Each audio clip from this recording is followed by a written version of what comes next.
চাঁপাইনবাবগঞ্জ সীমান্তে ভারতীয় নেশাজাতীয় ৪৩৭ বোতল সিরাপ জব্দ করেছে ৫৩ বিজিবি।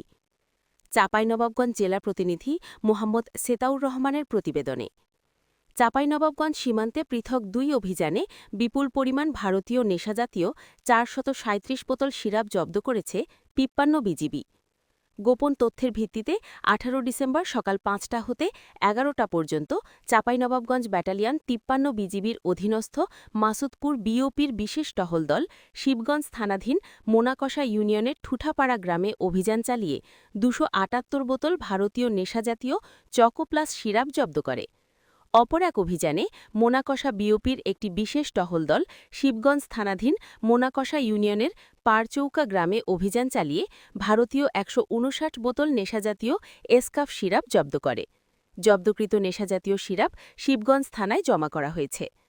চাঁপাইনবাবগঞ্জ ব্যাটালিয়ন ৫৩ বিজিবির অধিনায়ক লেফটেন্যান্ট কর্নেল কাজী মুস্তাফিজুর রহমান পিএসসি এ বিষয়ে সত্যতা নিশ্চিত করেন।